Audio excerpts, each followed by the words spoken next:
All right. So, okay, let's play this video. So this is a video of how does a sauce plate look like. Okay?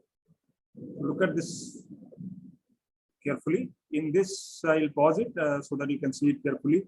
This gray thing that you see and the blue thing that you see, these are actually sauce plate. The gray thing at the bottom, this is stationary part of the sauce plate, and blue part is the rotating part of the sauce plate. So you can imagine that between the gray and the blue part, there are bearings which allow this to spin related to this stationary part. So the idea is that we want to transfer control on the blade, right? I want to deflect my blade, change the pitch angle and everything by giving input from the fixed frame. So question is, how do I transfer this motion from the fixed frame to the rotating frame? And that's where, I mean, Juan Lascierva came up with this idea, and sort of he's like the inventor of sauce plate, that we can have two-part thing where if I turn the stationary part, the rotating part will also accordingly turn. Because both these guys are actually connected on a spherical bearing. So here you see this silvery thing, which looks like a circular somewhat. So there, here actually there will be a ball.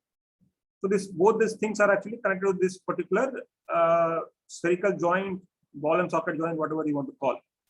And therefore these are free to spin and also turn. So now let us see. So first you will see the collective application of the collective collective by the pilot. So you will see there are three servos. This white thing which you see, 1, 2, and third one will be behind this, which you cannot see. So all three of them will move, and this red thing you see is called scissor. So three of these things push it, and accordingly this guy will, the whole sauce plate moves up. Now what happens to the blade? So we saw the sauce plate moving. You will see that the blades will actually, the orange pitch links are getting pushed up, and as a consequence you will see it's initially horizontal. Now once this starts moving, now, okay, so you see that these linkages are getting pushed up, and therefore the blade will pitch up. So you'll have a positive pitch angle on the blade because of this collective. So this is how the collective is applied. Now it is coming back. So now this sauce plate, as you can see, there are two joints here. One is spherical joint, which allows turning, and it's also sliding joint. Now it's applying cyclic. So what happens? One servo pulls it down, two servos keep it stationary. So now it is tilting on one side. Because of this tilting, now you can see that the pitch link will actually go up and down. Right? It's tilted, so the linkages will be where it is lower, it will come down. Where it is higher, it will go up. As simple as that. And in that process, the pitch angle will increase and decrease, increase and decrease. So it will be like a sine wave. A sine wave which has frequency same as the rotational frequency. Okay. So it's now showing the tilting on the other side. So side tilt, front and back tilt. So two tilts we can see. So you can tilt about longitudinal axis. The sauce plate can tilt about the lateral axis. Now he will change the frame of reference. In this, now the sauce plate is moving, and you are sitting on the rotating part actually. So we are in the rotating frame. So here you can see the blade motion clearly. Okay. So now you see the collective is being applied. You see that the blade pitch angle changes. Clearly you can see.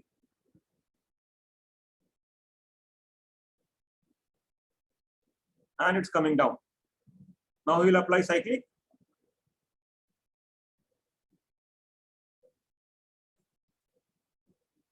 Yeah. Now you will see the pitch angle decreasing. Let's look at this blade, which is visible here clearly. And now the pitch link is moving upwards. So pitch angle is increasing, decreasing, and so on. So it's coming down means it is decreasing. Going up means it is increasing. So you can see the exact cyclic motion in the. So this is how the cyclic pitching is applied. So if I write a mathematical function representing the pitch angle of the whole rotor or individual blades, the total pitch angle would be, maybe I can write down where is the alpha. Got to connect.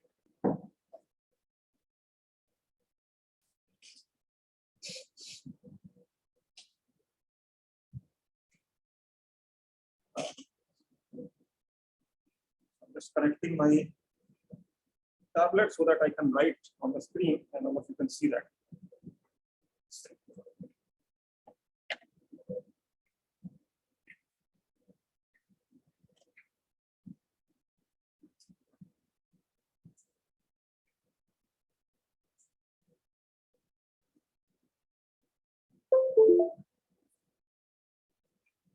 All right. Right. So let's go to the next slide, maybe. Okay. So now here I can write down the equation of blade pitch change. Okay. So if I'm just arbitrarily writing here. Okay. So theta is the blade pitch. So this pitch angle now you can see consists of three components: the collective pitch, which is a constant; the cyclic pitch, two of them. One will be theta 1 C into cosine of psi, and other would be theta 1 S into sine of psi. So these are the three key components of the total pitch input that pilot is actually giving.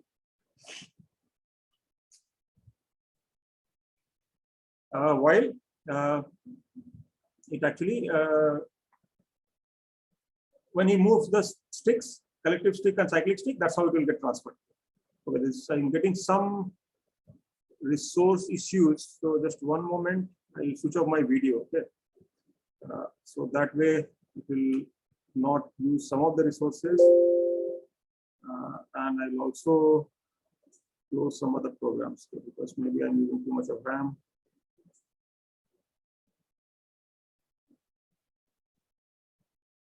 All right, so fine. I think now the system resources should be back to more or less normal. I have closed mode. All right. Okay, so I hope that is clear to all of you. How that phosphate motion was happening. Yes, sir. Yes, sir. So what are theta 1C and theta 1S? Sorry? Exactly. So what does C and S Yeah, represent so in? C, as you would have seen, was cosine. Okay, so I will rewrite again. So, theta equals okay. plus theta 1C cosine psi, right? Sorry. Okay, I cannot redo it. So this is cos psi and plus theta 1S into sine of psi. What is psi? Psi is the location of the blade from 0 degree to 360 degrees while it is spinning. Yes, sir. So you can see that my pitch angle will change like this, okay, in this particular manner. Okay. All right. So one moment, just give me a minute.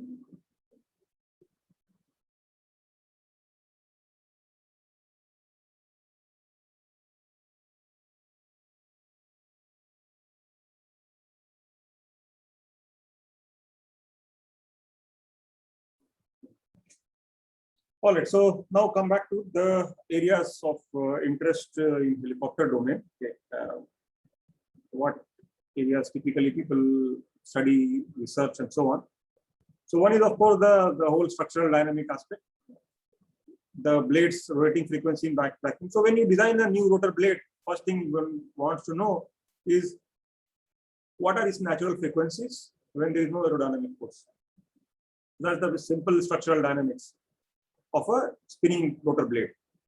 Then comes the aerodynamics. In aerodynamics, I mean the whole aerodynamics for a rotor blade. There is steady aerodynamics and then there is unsteady aerodynamics. In unsteady means shed wake part. What happens when, because of this kind of input, yeah, this kind of control input, you can imagine that the blade is continuously pitching. It's moving up and down, right? It's pitching up and pitching down. As a result, there is something called unsteady aerodynamic phenomena. In this case, the lift of the blade actually increases significantly and beyond the normal static stall limit of the airfoil. And there are generation of leading edge vortices which get shed along the chordwise direction, and hence that particular part of the wake is called shed wake. Then what happens? The trailing edge. So you saw those videos of helical vortices getting shed, right? So that part is actually called trailed wake or far wake. So that is the vortex which is being shed from the tip of the blade.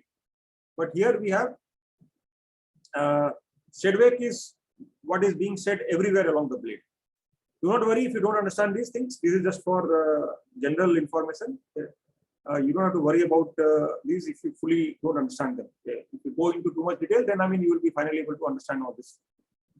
So there is study in aerodynamics. A lot of work goes on in studying the unsteady aerodynamics part. Then this modeling of the wake itself is a huge challenge, because this wake, trailed wake, actually determines how my induced velocity and inflow changes. What are induced velocity and inflow? We'll soon learn in coming classes.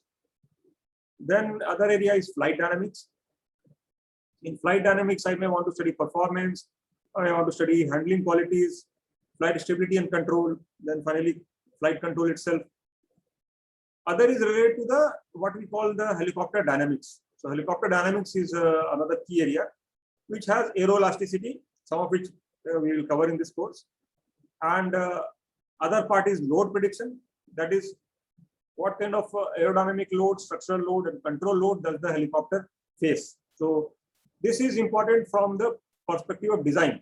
If I want to design a new helicopter, whole helicopter first will think I have to design the rotor blade itself. So I have to do the aerodynamic design. I have to do the structural design.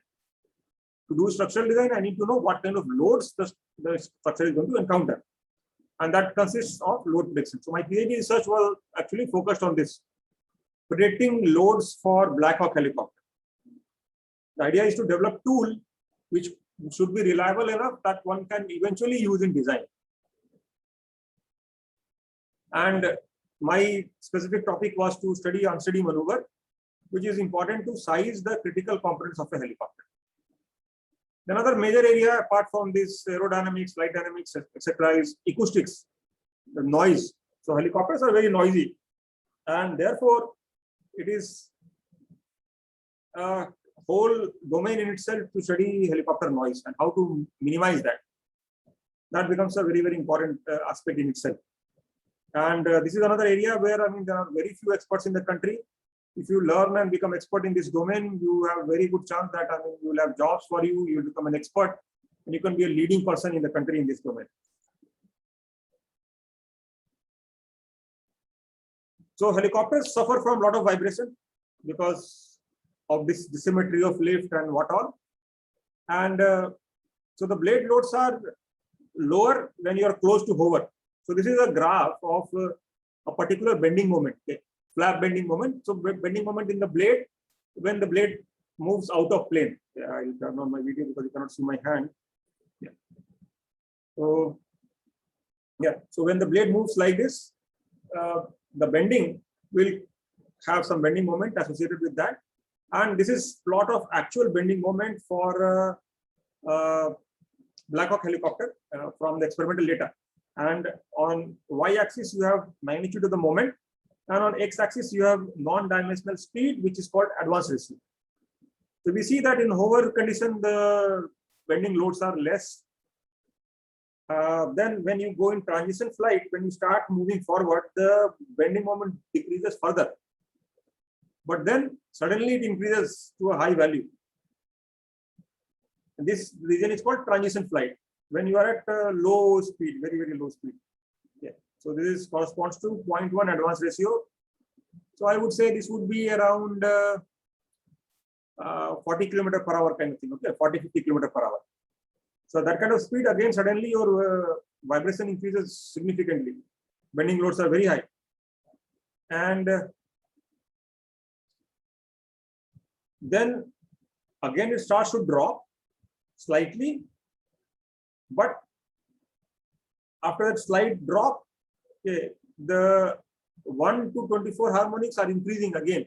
So vibration is becoming very, very high. And if you look at the higher harmonics, so what is harmonic is basically different components of vibration. If I do a Fourier transformation of vibration, you will see different frequencies. So we are saying that if I look at 1 to 24 frequencies, they are all increasing, but 3 to 24 are not increasing so much. So what we know is that, okay, 1 and 2 increases significantly as we go in forward flight. So the question is, why are these high vibratory loads there and all these things? So this information is important for rotor design, for designing the fuselage and many other things. And another important fact is that this high vibration here at low speed, and then again high vibration at higher speed are caused due to very different phenomena. Here it is because of interaction of the blade with the shed vortex, sorry, the trail vortex actually. So the tip vortex, which is shed from the blade tip, that interacts with the oncoming blade. So it cuts through that and creates chopping noise, and it also creates this high vibration. But the vibration we see in the high speed is because of transonic effects. My speed is very high, so the advancing blade will see high Mach number close to 0.8, and some points on the blade may have higher Mach number, supersonic also. And therefore, I mean, there will be some mild shock wave created there, which results in higher vibration again. Sir, Then, the magnitude of the vibrations does it depend upon the natural frequency of the fuselage? no, this is all because of blade. Okay, this is the external thing, right? External. This is External. happening because of your aerodynamic loads. Yeah. Okay, sir. So- Not because of the sir. The rotor is also rotating. Does that does its frequencies also matter in this analysis? Because they have a certain RPM, they have certain cycles. So Yes, so you're does saying the frequency of the rotor blade itself, you are asking, yes, right? sir. Yes, sir. RPM of Absolutely, that absolutely. blade. You're absolutely right. So those would also be important. Yes. But these frequencies are not. See what happens if the forcing frequency matches the natural frequency. What happens then? Resonance. Exactly. So resonance happens. But here, when we design the blade, we make sure that the forcing frequency never matches the natural frequency.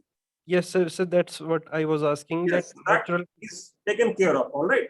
So that But we take is- care in design side, sir. Yes. Design time, sir, of the Exactly. whole fuselage, no, sir. Right. Not fuselage, blades only, blades. Okay, okay, sir. Sir, that's my question. Actually, sir, the whole body will also have a natural frequency of its own. Right, right. That into play during the design of these vibrations. It does. It is definitely considered. Yes, you are right. But that actually has a different role to play. Why? Because what happens? These frequencies are on the blade. The frequencies that will reach the fuselage are going to be different. Okay, sir. Why they are different? We'll see. Thank you. So as we move in the class, we'll see probably towards the middle of this course. Okay, what frequencies get transferred to the fuselage? So right now, these frequencies we are only worried about the blade. And what happens? First, the question is why there is vibration on the blade. What is the source of the vibration? So here, I mean, of course, the whole rotor is spinning. So any system has vibration. Sorry, any rotating system has vibration due to what? Some of you must be doing the dynamics and vibration course right now, right? Unbalance, sir, because of unbalance. But still, I mean, some of you may have done some vibration in the past. So the question is that what is the source of vibration in any rotating system? So due to the engines, No, engine itself is a rotating system, right? Why would engine vibrate? The unbalanced mass, because of unbalanced mass. Exactly, unbalanced mass. Yes, part good. So that is because of imbalance. So even though I may make all my blades very, very similar, identical, there would be still some small dissimilarity. So that causes the 1 per rev. That is the frequency which is same as the rotating frequency. Other frequencies are coming because of aerodynamic force. How? That also we'll see later. Okay. So let's move along. So yeah, so I mean, this was steady flight. Then we have maneuvering flight where loads are even higher. So this example is taken for the pitch link load. Pitch link is the rod which connects the blade to the swash plate. So in the animation, you saw that orange linkage were there, right? So that is called pitch link or push rod. So this shows that, okay, in the maneuvers, these loads become very high, 2.5 times what it is there in the steady level flight condition. And these higher loads are because of host of aerodynamic events such as dynamic stall, vortex and blade interaction, and even transonic effects. So the whole flow field becomes very, very complicated. That's why all this, I mean, is still an area of research. And finally, see, we are studying all this because eventually we would want to know how to design helicopters and design better helicopters. So right now, I mean, most of the helicopter design anywhere in the world is highly dependent on empirical things. That is based on past experience, based on experimental measurements, experimental evidence. So the design is always sort of less accurate or over-designed. That actually is a big challenge. So current design is based on loads estimated from flight test load surveys and ground qualification tests, aircraft flight tests, service and evaluation tests, limited analysis, which is heavily based on the empirical factors, is what is used in the current design. Therefore, the final design is not optimal. It is very conservative because we are not sure about a lot of loads. And therefore, we have weight penalty. My weight will be too high. Then what I can actually achieve. Higher weight means I can lift lower payload. Therefore, my design is not the best I can do. So accurate analysis is necessary to reduce weight and risk as well as cost, which is associated with the flight testing and all this testing. Experimentation is always more expensive compared to doing computer simulations. And therefore, a lot of research still is going on in dynamics and aerodynamics of helicopters. This video you will remember, we had probably seen this earlier also. So here we see the tip vortex actually getting set. I actually had another video where the helicopter was showing forward flight, and I am not able to find where it is lost. Anyway, once I am able to find it in the coming classes, I will show you that, because in that video you see forward flight also. So you see this helical vortices, they sort of regroup and they form horseshoe vortices the way they are for fixed wing airplane, and the whole rotor acts like as if it's a what you call circular wing. So it acts like a circular wing in that case. So here is a nice view where you can see the helical structure from the front. This is a video of a propeller, and in propellers also you see similar kind of helical vortices. Here you will see right there, So here I paused it. Now you can see it very clearly. These helixes which are there, and similar to what you see in helicopter in hovering flight. So propeller and helicopter in hovering flight are very similar. Both of them have somewhat same ideas, and that's what we'll see once we start the theory part now. So that is all what I wanted to discuss regarding the introductory aspects. Now we'll move on to actual theory. So now what I have decided is that I will upload my classroom derivations and all the video, and same video I will discuss here also, by using my handwritten notes or my typed notes. So let me share this notes.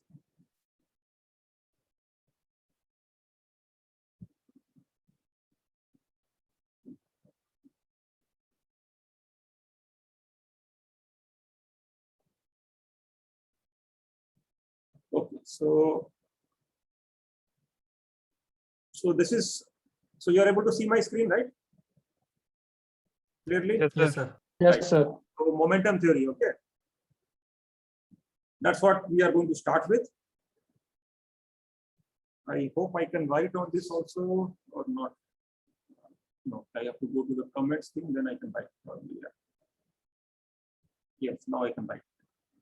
All right, so what you saw in the video was something similar to this, right? So my rotor, this is the rotor disc. Are you able to see the pointer here? Yes. Right. Yes, so this sir. is the rotor disc. So here is the rotor disc, and the tip vortices are being shed, which will actually go like a helix down here. Same from other blade, it will go like this. So this is what the physical problem actually is that we need to look at. rotor is hovering, it is generating some thrust, and there is a well-defined slipstream area where the flow is happening. Flow is not so much, elsewhere. So this is helical tip vortices. This is the boundary of the slipstream, and outside the slipstream boundary, velocity is equal to 0. So this is my physical problem. Now, what happens to model this physical problem? Okay, we will make several assumptions, and people had actually already done analysis of these kind of problems by using what is called the actuator disk theory. Okay. The writing on this is not very convenient. Okay. So I cannot write. Okay. I will probably have to go back to this whiteboard thing. Can I still do whiteboard along with this or not? No, I'll have to stop this first. Anyway, fine. So I'll not write. Anyway, everything is there written here. Okay. So this is also called actuator disk theory. Sir, I think you can use this annotation of Zoom, right? Yeah, but then I have to unshare this, right? Okay. Let me see if it is. Achha, this annotated. Achha, okay, fine. Yeah, right. Okay. Good point. Okay. Yeah, now I think I can write. Right. So it is also called actuator disk theory.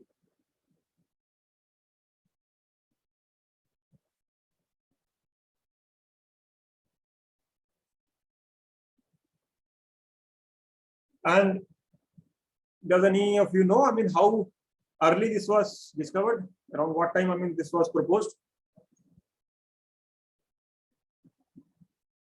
Well, it was long back, sometime probably in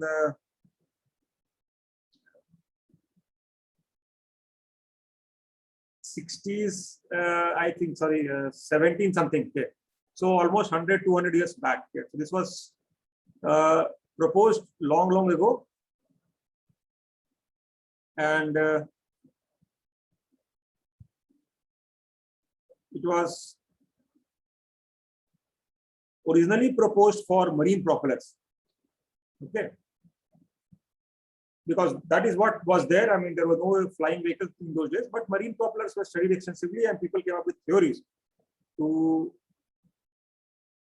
analyze its performance. So same theory was adopted by helicopter people to analyze the performance of a helicopter. So this was the original problem, where we have helical flow. People sort of tried to model that using a simplified scenario where we assume that the flow actually is quasi-steady and quasi-one-dimensional. That is, as you see the streamlines drawn here, all the flow is going like this. There is no circulatory effect here, and it's nice and streamlined. So this is actually a model. It's not a real thing, it's a model, and this is how you assume. And in that case, what happens, then we can apply the momentum theory or the actuator disk theory, because all the flow is nice and streamlined like this. So what happens? We take the helicopter rotor for the hovering helicopter. It is generating thrust given by, say, T, and it has its weight acting downwards, W. The rotor plane is there, and we create a control volume, okay, as marked by these dashed lines, which you see here, and here, and then finally here and here. So this is now 0, 1, 2, 3, and back to 0 is a control volume that we define. This zone denotes the area where the flow is happening, or the volume where the flow is happening. The rotor here is actually inducing some velocity. So in the actuator disk theory, what we assume is that my rotor is acting like an actuator disk, and this actuator disk does some work on air. So what it does is that it actually is trying to impart some velocity to the air which is going through it. So this is the induced velocity Vi, which it is imparting. Now, once I try to do some action on the air in turn actually does a reaction, and it generates this thrust. Another way of looking at it is that, this is actually a control volume, and there is some momentum entering this, and there is some momentum which is leaving this. So there is a net change of momentum happening, and by Newton's law, change of momentum, or rate of change of momentum rather, is actually equal to what? Force. Right. So that's what we get as thrust. So that is the whole idea in this actuator disk theory or momentum theory as we call it. So we are setting up a problem. We define this control volume, which has this unit area ds. Okay, so anywhere you can draw a unit vector and say this is the ds, okay. Unit normal area vector. We assume the rotor to be a thin actuator disk, which is imparting induced velocity vi to the air passing through it. Now, as a result, because there is some work being done here, there will be difference in pressure before the rotor and after the rotor. And to differentiate that, we have defined different locations in the whole control volume, starting from 0, 1, 2, and 3. Sir. Yeah. Sir, sir, in case of helicopter, are lift and thrust the same thing? Okay, so see, lift, normally we talk when we talk about airfoil. Yes, sir. Now, if I look at individual blades, see in this actuator disk, there is no concept of blade, right? Did we say that how many blades there are in the helicopter? No, we did not say anything. There is no blade in this. So when you look at the blade, then you say, yes, I mean the blade sectional lift is so much. But when I integrate that lift, the total vertical force which I get is my thrust. Okay, sir. So what happens, I mean, what you are asking is very meaningful question. We use lift and thrust interchangeably for a helicopter rotor. Because it's vertical lift, which I call thrust. Yes, sir. Okay, and the same component of thrust will be used for propulsion. Yes, sir. Exactly. Right. So here there is no propeller which is giving a separate thrust like an airplane. Yes, sir. Right. So that's why I asked it. Yeah. So there is a pressure difference across the rotor disc, and now our objective is to find out the rotor thrust in terms of fluid properties and characteristics. Okay.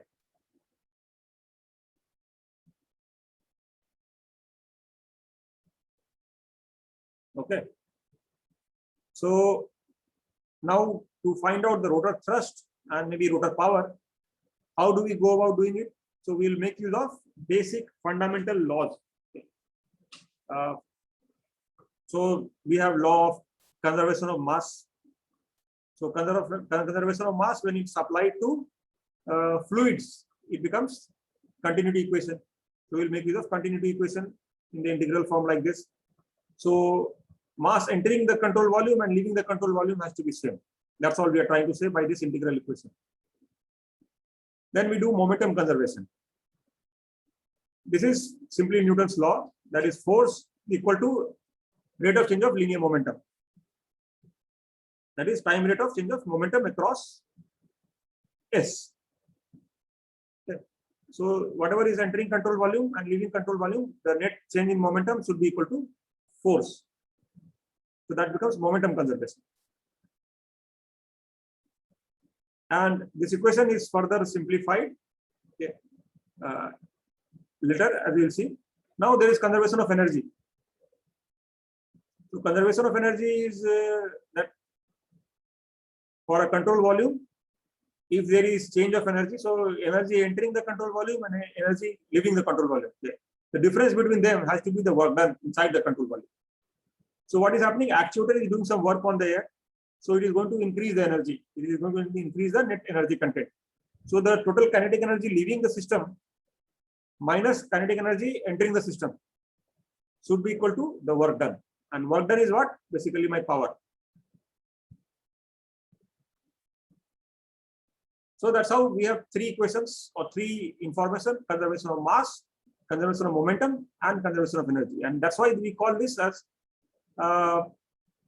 what you call momentum theory or actuator disk theory.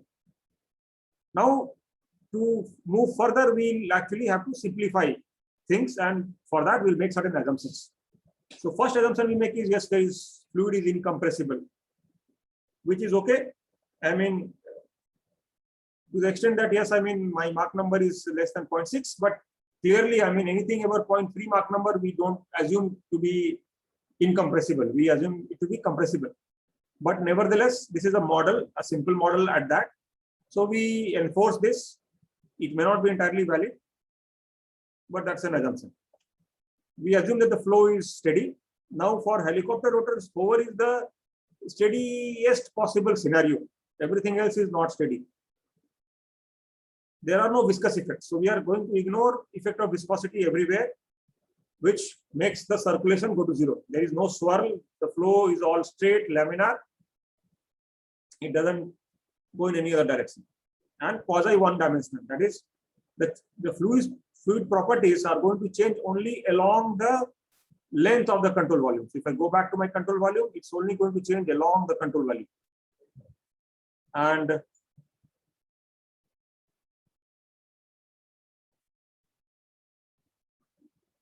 so the fluid properties change only along the rotor and not in the plane. Okay. And velocity at every section is uniform.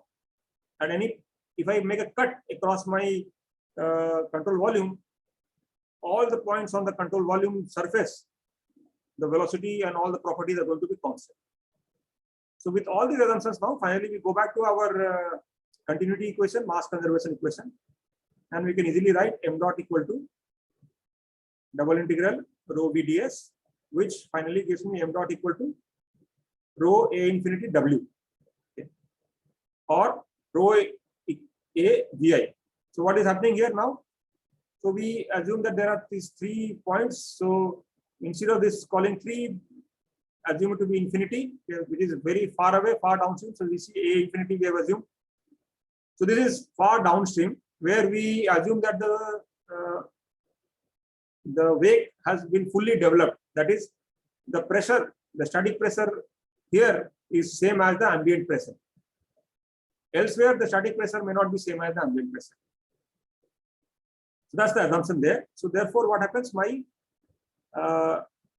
continuity equation, now I'm applying that mass flowing through the control volume.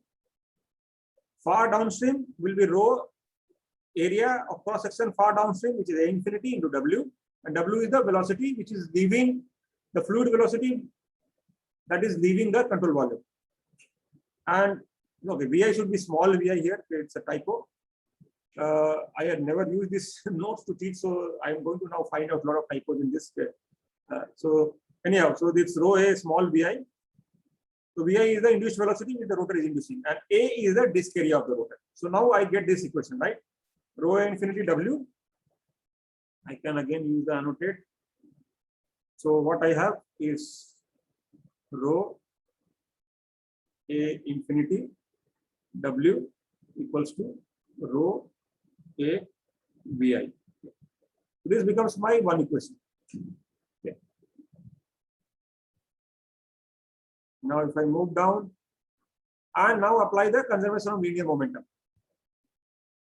So when I do that, what do I have?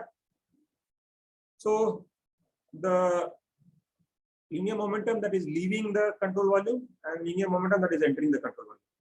Now far upstream, what is the air velocity at location 0? Or rather, the question is, what is the linear momentum which is entering the control volume? What is the value of this integral? This part. 0. Why it is 0? Because the velocity will be 0 there. Why should velocity be 0?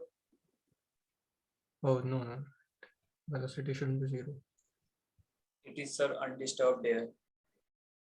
Yeah, Upstream. but because I mean my rotor is pulling it down, right? Yeah. Yes, So how can it be 0?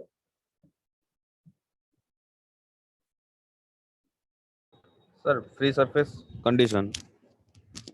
Free surface condition, well, it's arbitrary slightly to say. I mean, so the idea is the following. Okay.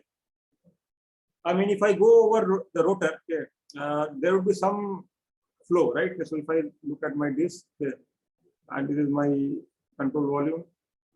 Okay, I've drawn it somewhat crooked, but imagine it to be straight. Okay. Not very convenient to write on my lap. So this is my rotor thrusty, and this is some point, okay, where I'm asking what is the velocity here. So this point itself is defined in a way, this is actually a limiting point. If I start going away from the rotor, okay, so here there will be some velocity, here there will be some velocity. This velocity will keep on decreasing, right? And eventually I can reach a limiting point where this velocity is tending to 0. not zero, but tending to zero. So what happens? This area, this whole area becomes very, very large, right? So therefore, my mass flow entering is not zero, but this area is very large and this velocity is very small. So I get limiting condition that my momentum entering the system is actually zero. Understand? So that's why I said, I mean, a very far upstream, the velocity would be close to zero because it is a limiting condition there. So this makes this particular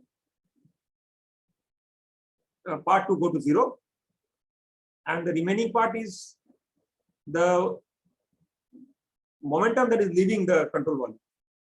So the momentum leaving the control volume will be mass flow rate multiplied with the velocity. So it becomes m dot w. So this m dot w has to be same as the thrust,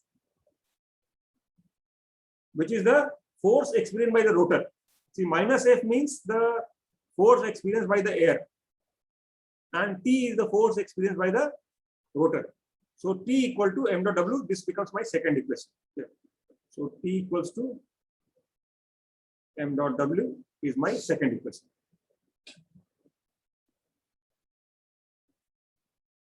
Now we go to this kinetic energy thing.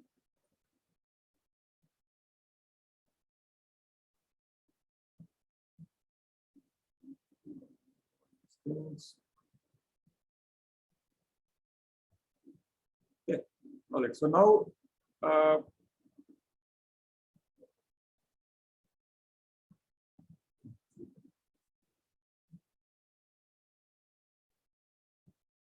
the third equation is the kinetic energy equation.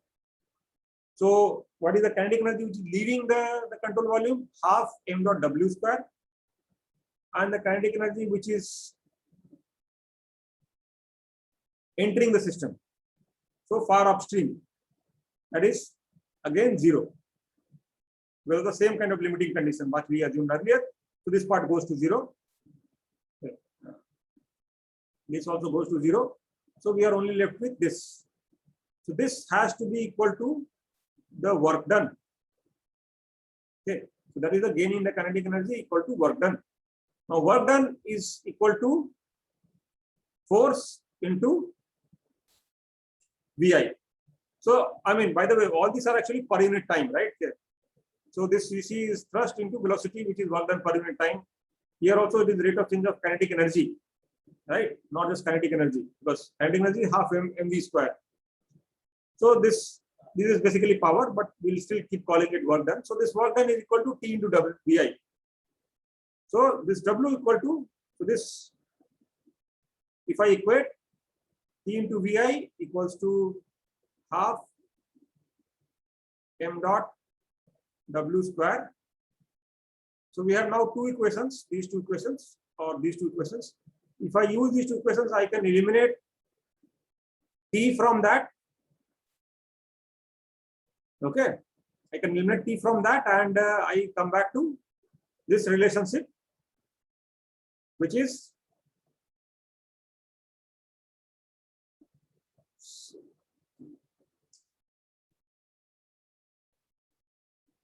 this relationship where I actually get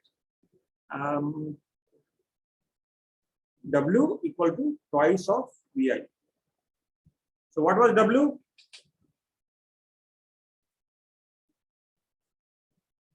Exit speed at the control volume. Yes. So the velocity of air far downstream,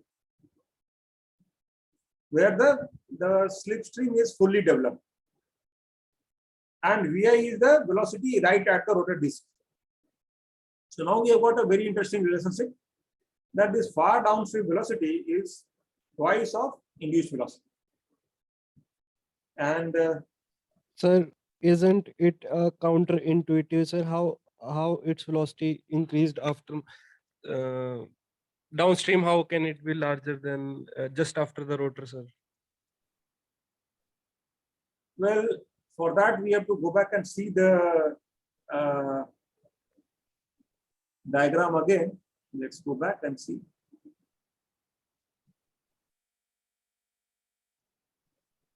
So what is happening here is that as Venturi air- effect, sir. Hmm? Venturi effect. I mean, sort of, yes. I mean, finally, this is all because you see the air which is being pushed down by the rotor here. For a certain distance, this actually is going to accelerate, and therefore the whole control volume actually shrinks. Okay. So this whole thing is actually shrinking. But beyond this, again, okay, further downstream from here, this will again diffuse and spread out. So the area will again start to increase. But up to certain distance below the rotor, where the static pressure is equal to the ambient pressure, up to that point, the flow actually accelerates, and it actually the cross section actually decreases. So this is what we end up getting,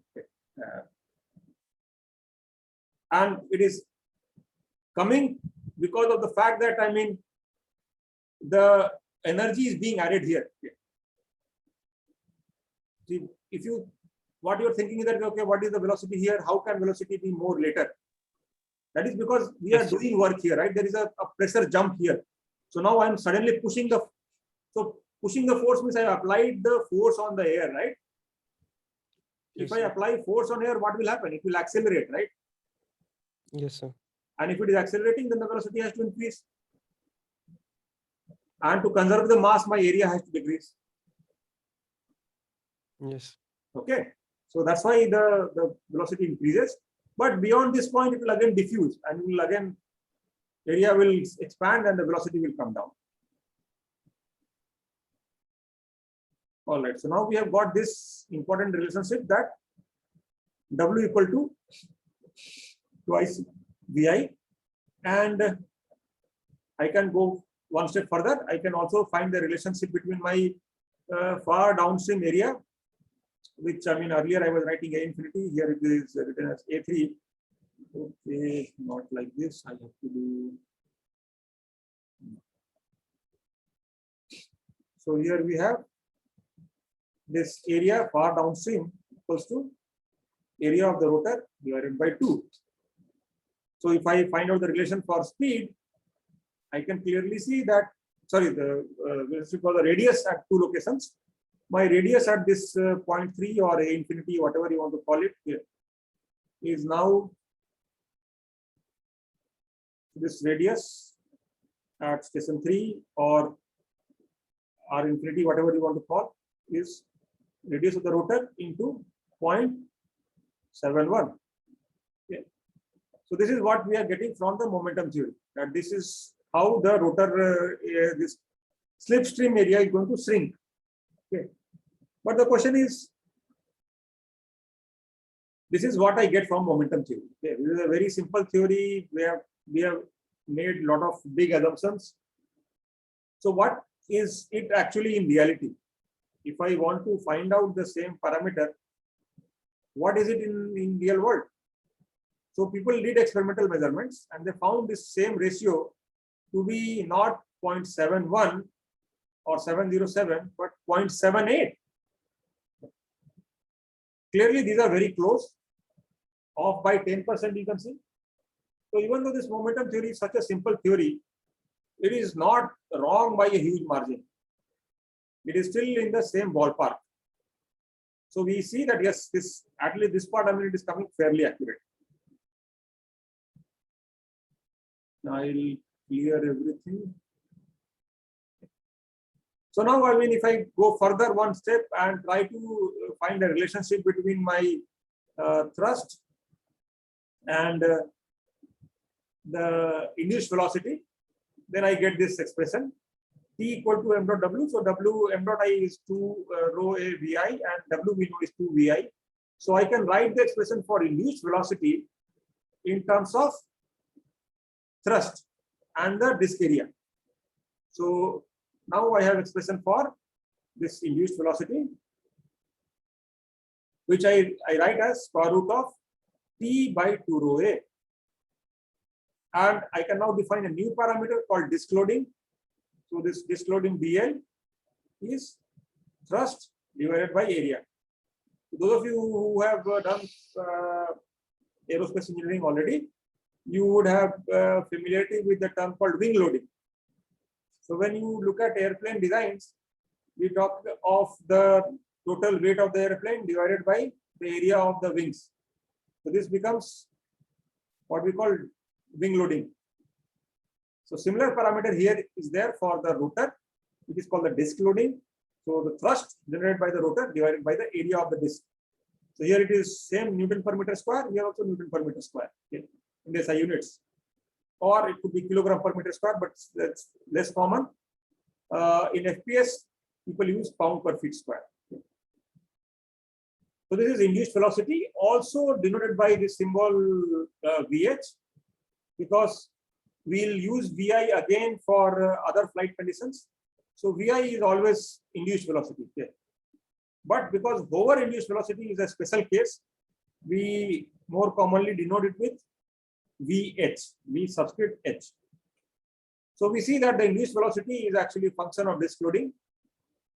So if I have a higher disk loading, right? Higher disk loading means large thrust and smaller area. My induced velocity is going to be higher or lower? Higher, sir. Higher, right? So my induced velocity increases. And likewise, if I have a larger rotor for same thrust, my induced velocity is going to decrease.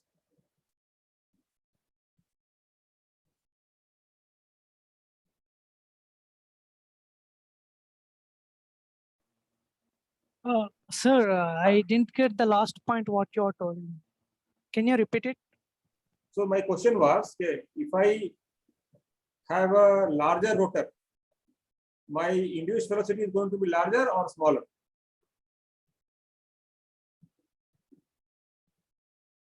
So if I have a larger rotor for same thrust, what happens to my disk loading? If my area is larger, my disk loading will be more or less? Less. Less. So if my disk loading is less, what happens to my induced velocity? It will also be less. Exactly. That's all I was claiming.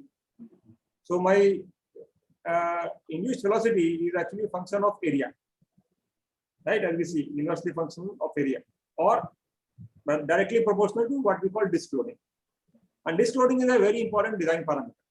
When we start the rotor design, the first parameter that we have to assume or decide or choose is the disk loading.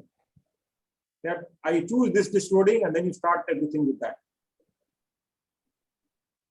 Sir, typically, which one is higher, sir? This VI or sir the blade tip velocity, sir? Which one is higher, sir? Generally, You tell me, what is your feeling?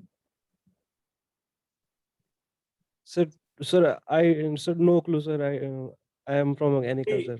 No, but we remember, I mean, we talked about earlier, okay, this last class, probably the supersonic flow and why airplanes don't fly very fast, helicopters don't fly very fast. So what was the tip Mach number? Sir, it was dependent on the tip. Mark. Yeah, so typically, I said this typically, so the hovering tip Mach number for a rotor is typically 0.65. Okay. All right. So this is Okay, sir. around 210, 15, something like that, meter per second. Yeah.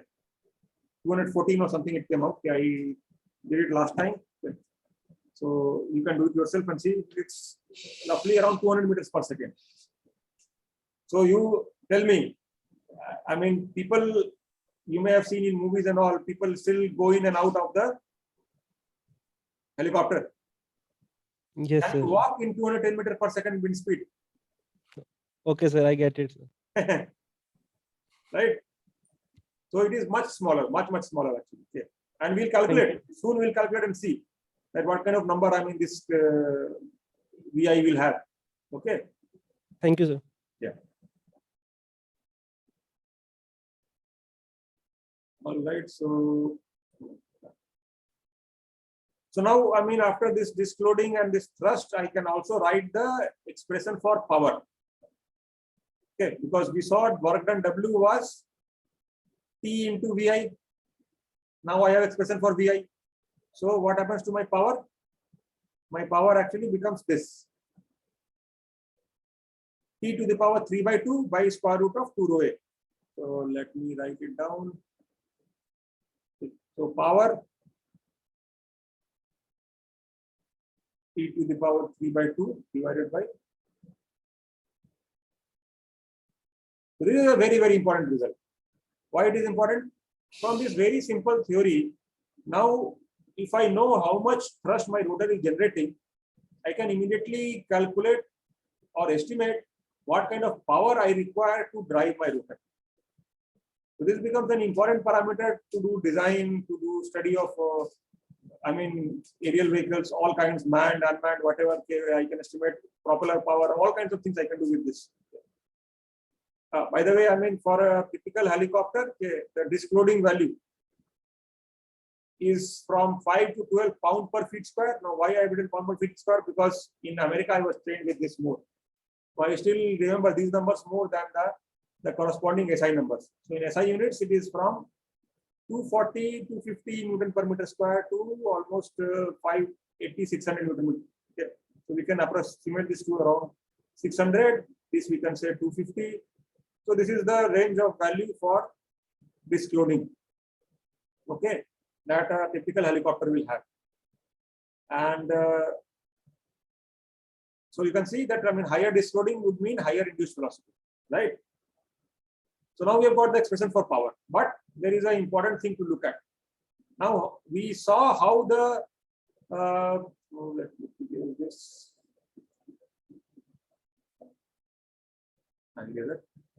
Yeah. So we saw earlier that our R3, right, the area and the radius were fairly close from momentum theory and from experiment. But if I try to do a comparison of the power, how it changes with thrust from experiment and from momentum theory. So ideal power means momentum theory power. What we have this from this formula. So we see that there is a significant difference. Okay, and this graph is not very well drawn, so I'll draw it here by my hands. Anyhow, so I'll also give you the link to my classroom recording. Okay. So you can go over that and you can take your notes from that or whatever.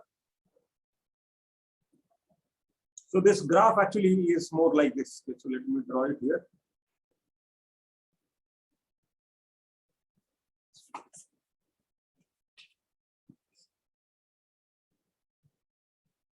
So I will change the color. Where is the color? Here. So let's say this is the momentum theory line, which will go like this. And I'll now draw the line for experiment.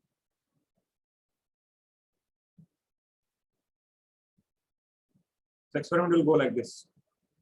So here we have power, here we have thrust. So you'll see some difference here.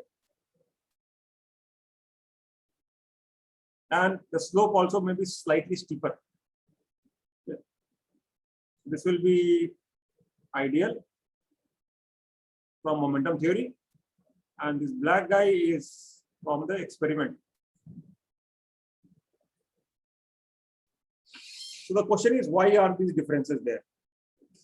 Okay. And we'll come to that. Let me first. Okay, this is non-dimensional things are starting. Okay, fine. Okay. All right, so we'll discuss it here itself. So question is, why are these differences there? First, why is there difference here when there is zero thrust? So there is some Sorry? Viscous effects, maybe. Why? Fine, viscous effects are there, yes, but what do viscous effects do? What is it actually contributing to? Sir, they add up in the resistance to generate any useful power output. Fine. Okay. So the point is that in experiment, we see that even when my rotor is not generating any thrust, zero thrust, even then there is a power loss, or even then there is a power requirement. This power is required for doing what? what are we spending this power for? That is my question. Sir, even ba- if the thrust is not there, Inertia, the initial rotor inertia. is rotating. No, there's no inertia thing yet. No. Sir, the friction in the actual assembly No, machine. no.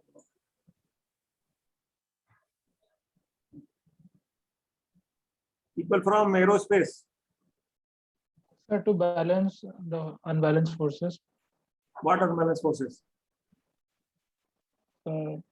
like it tilts in one direction. What? Sorry? The helicopter tilts in one direction. So the helicopter tilts in one No, direction. there's nothing like that. Yes. Those types of forces. No, nothing. It is hovering condition.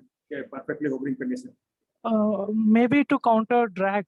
Exactly, drag, right? Okay. I mean, in this whole momentum theory business, where is drag? We only talked about lift or thrust. But when I put an airfoil in flow, I mean, by now, I mean, all of you have seen at least the videos of my basic aerodynamics class. Okay, to know that, I mean, when I put an airfoil in flow, there is lift and there is drag. In momentum theory, there is no idea of a blade. There is no idea of a drag on the blade, right? So this part is actually because of drag. This is because of drag. So this part of power is called profile power. Sorry. Profile power. We'll study about this later. And then, yes, the slopes, I mean, if I move this guy, I'll change my color again to say this. So if I move this black line here, okay, I should have used a different color, but nevertheless, you can see the difference. Okay, it will probably come like this. Okay. So this small difference is because of other effects like what is happening because of viscosity. There is swirl, there is tip loss, right? What happens? My blade, okay, near the tip, there is this tip vortex. So this will decrease the angle of attack in this area. And as a result, my thrust will not actually keep on increasing. It will come down to zero here. This is the thrust distribution along the blade. We'll see all this, I mean, in coming lectures here. But that is the idea. So there are, I mean, things which will actually cause losses, and those losses are not accounted for in the ideal theory. So therefore, this difference will be there, and other difference is there because we have not accounted for drag. Okay, so that's the key thing. Now I have a question for you. If I want to design a search and rescue helicopter, okay, what should be the most important parameter in that design, okay, that I should actually be worried about? Hovering time, sir. No, hovering time is fine, okay, but that is mission requirement. Okay, so I have all my mission requirement, everything is given. Okay. So my question is that, I mean, when I design, I have to design means I have to select the rotor size. Okay. So the question is, for a search and rescue helicopter, my rotor should be larger or smaller? And why? So based on whatever we have discussed so far, you have to tell me. So it should be smaller so that the T by A ratio is higher. Okay. So you want the induced velocity to be higher? Right.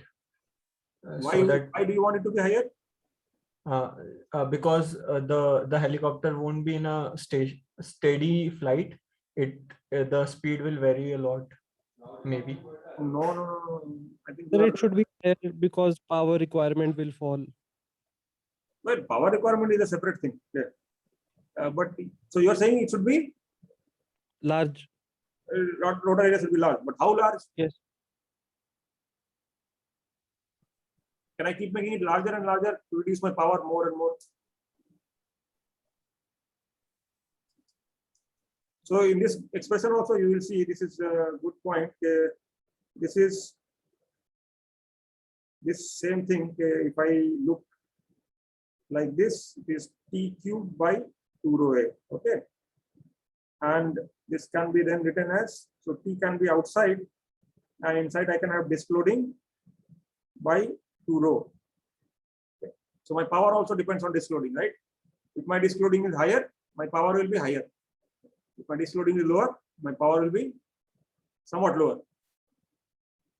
But it cannot be that, I mean, I can keep making my disk loading as low as possible. I use a very large rotor. So now, I mean, you imagine somebody is actually, so anybody else wants to comment on this question? Larger rotor or smaller rotor? So one person said smaller rotor, other person said larger rotor.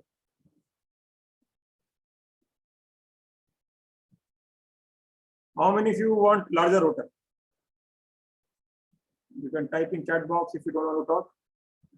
You can say yes, no, large, small, something. You can type. No comments. Sir, near to the size of the fuselage. I mean, forget about fuselage. Okay.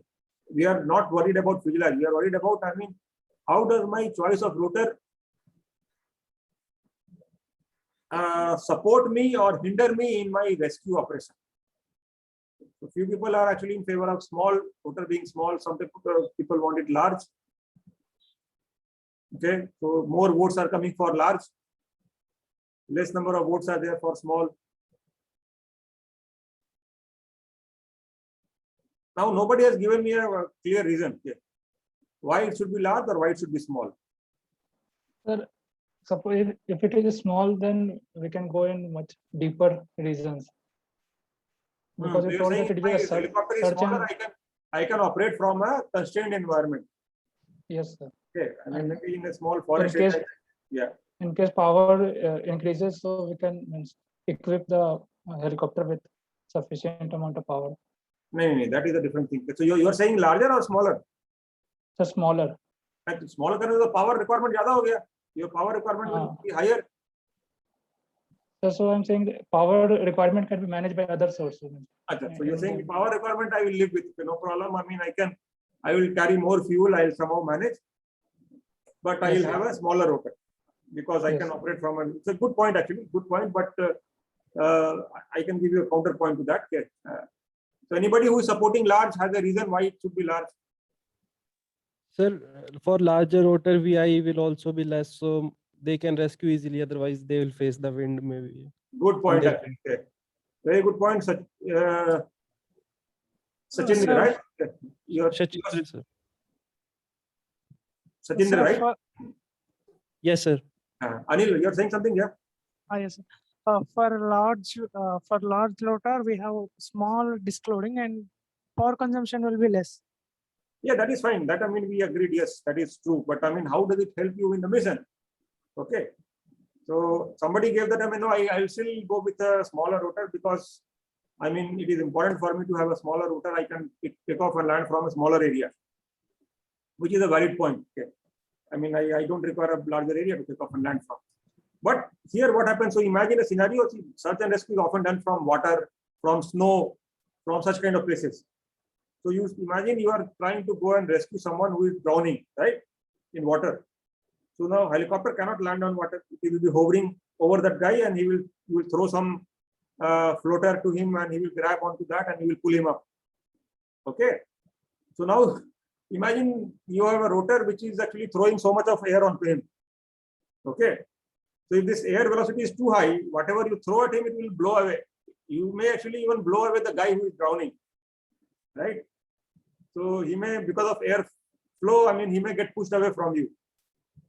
So as such, I mean, it will be desirable to have lower induced velocity, purely from the operational point of view. Now, question regarding having small rotor being better for narrow areas. There also the problem is simple that, I mean, my helicopter can keep hovering up. So my guy who has gone for rescue, he can quickly come down on a rope. And most of these helicopters, rescue helicopters, are equipped with winches. So he will put the guy on a stretcher, or I mean, if he's in fine condition, he may connect him to this kind of winch, which will pull him up in no time. So it's not necessary I have to land. Helicopters, because they can hover, they can do a lot of wonderful things without actually having to touch down on the ground. Okay, they can be very close to ground actually. Sometimes they go and do rescue from cliffs. Okay, mountain tops. So mountain tops may be very rocky and all, and there is no place to land. So they do this crazy maneuver where helicopter goes and the landing gear, one landing gear skid will touch your mountain, okay, and the other part is actually hanging. So that all those things requires a lot of skill on part of the pilot, but nevertheless they do all those things actually. Okay. So the correct answer according to me is we'll prefer a larger rotor because lower disk loading means lower induced velocity. Lower induced velocity would help me in rescue missions here because I don't want to blow out my person who I'm trying to save, okay, from drowning and so on. So it's helpful in that way. And another benefit is, yes, I mean, my power reduces, but that is not the key reason here. Okay. So that was the whole idea behind this. So this power formula you can see is quite useful, but it is not very accurate. Yet it will give me correct trends. Okay. If I compare two rotors by using same formula, I can know, yes. And this is ideal power. So this is the minimum power that even ideal theory says. So the actual power would always be higher than this. Okay. All right. Now we'll define some non-dimensional parameters. Any questions up to this point? Sir? Huh? Sir, you said larger rotor is required for rescue operations. Yes, it's preferred. But like at higher altitudes where amount of air is present very less, so smaller rotors be okay. No, I mean, even there, I mean, having a larger rotor will allow me to have higher lift because your density is less. So a smaller rotor will be less effective. It will stall very quickly. Sir. Right? Yes, sir. So even in that scenario, I mean, larger Sir- rotors are always good in hover. They are bad actually in forward flight. Sir, is That's it why- the sir, is it the reason that the video you showed the video where it was a single human powered thing that was that much large? Because Yes, of course, yes. And not only large, see, they would have also made a conventional helicopter very, very large, but then the blade would become very flexible. So they went with a quad rotor design because the whole blade was made up of your balsa wood. Okay, very lightweight balsa wood, which was made the whole structure, and then the surface, aerodynamic surface, was simply covered by mylar or some thin plastic sheet kind of thing to give aerodynamic shape. Okay, so they have to make everything very, very light. But you're right. I mean, that's why you want to make larger rotor to reduce the power as much as possible. Okay, so now let me clear this whole thing. So by the way, I mean, this way, what we are discussing, is it okay, right? I mean, you are able to see what I'm showing and understand things? Yes, sir. Yes. Yes, sir. Yes, sir. Okay, perfect. Yes. So I was worried that, I mean, how I'm going to do the derivations, because in this way, I mean, you will see the whole derivation also, and we can step by step discuss. But yes, I mean, it may not be very convenient to take notes, but yeah, I mean, the recorded video will be uploaded. So from that, you can watch and pause and take notes, whatever you want. Okay. Next year, you take notes. Okay. If you are just listening and not going to make notes, you will be in huge trouble. Okay. So Professor Chopra, who taught me helicopter aerodynamics, sorry, helicopter theory course or helicopter dynamics course rather, he was very particular about people taking notes in class. The reason being that if you don't take notes, you are only watching and listening. You are not writing. So you are not using one part of your intelligence in the whole process. So the chances of retaining the information actually reduces as a consequence. So here also, I mean, we are going relatively slow only. We will not go very fast. So I would suggest that, I mean, to save time, at least from future lectures, you must sit with your paper, pen, everything. Keep noting down these things. Okay. Whatever we are discussing, you can make your own notes, note it down, so that, I mean, in future, you don't have to again watch the video. Okay, you are done once and for all. Even though I will give you videos, but why waste time, right? I mean, you are anyway sitting here. Okay, so use the time and take notes and discuss things and get things cleared better. Right. So, all right. So what we do is that, I mean, it is very unfair to compare dimensional quantities. So in whole of engineering, not just helicopter theory, I mean, entire engineering is based on non-dimensional parameters. We want to use non-dimensional parameters very often. Here is a typo. It should be C capital T, not small t. So non-dimensional parameters The advantage is that, I mean, I can make a apples to apples comparison. So what happens, I mean, if somebody asks you that, okay, this, I have one small helicopter, my 15 kg helicopter, and I have another helicopter, which is 2-ton helicopter. And so my 2-ton helicopter rotor is generating 1000 kilogram of thrust, and my small helicopter is generating 10 kilogram of thrust. So which one is close to stall, or which one is more heavily loaded? There's no way you can tell that, right? Because both the numbers are very different. So what what people do is that we define these non-dimensional parameters, which sort of gives you values which are independent of your dimensions, physical dimensions. So one such parameter is thrust coefficient. Now thrust coefficient is also used in propeller terminology and propeller world, but the thrust coefficient in propeller world is actually different. So that thrust coefficient is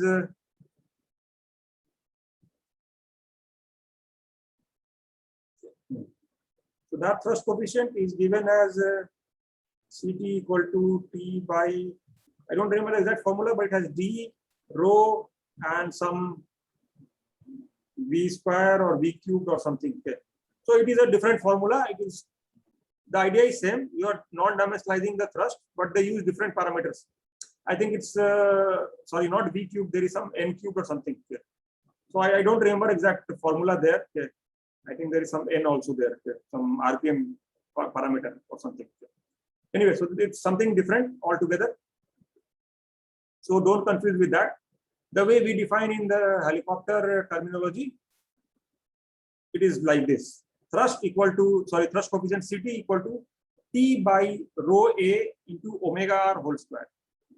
So what happens, I mean, anything which, if you want to non-dimensionalize all the parameters, any length scale, anything which is having scale of length, we divide it by r. Okay. So that is what we do. Any velocity is scaled by omega into r, which is the tip speed. So here it is T by rho A into omega r whole square, which is velocity square. Similarly, power is scaled by Cp equal to P by rho A omega r whole cube. And typical value range for Ct thrust coefficient is between 0.004 to 0.014. Now, about 0.014 and all, my rotor will be very close to stall condition. While 0.004, it is very, very lightly loaded. Normally, a hovering helicopter would have Ct of the order of, not equal to, but of the order of 0.006 or thereabout. So this is a normal moderately loaded helicopter in hovering flight. Heavily loaded will have 0.01 or 0.008 or some such thing. But this is typical number for thrust coefficient. Power coefficient, you will see, will have an order of 10 to the power minus 4. We'll see once we calculate. It's a very, very small number. Okay. Thrust coefficient is 10 to the power minus 3, as you can see. Okay, 0.004, 0.006, etc. Cp 10 to the power minus 4. Another parameter which we end up getting here. So I think the time is up. So I'll just stop here at C cube. So if I do the same thing for torque coefficient, which is Q divided by rho A omega r whole square into R, and we find that if I multiply up and down with omega, top becomes, the top parameter becomes P and bottom becomes same as this. So the non-dimensional power coefficient and thrust coefficient are same. They are exactly same numbers because they are non-dimensional parameters. Okay. So I will stop here. Stop sharing and I will stop recording.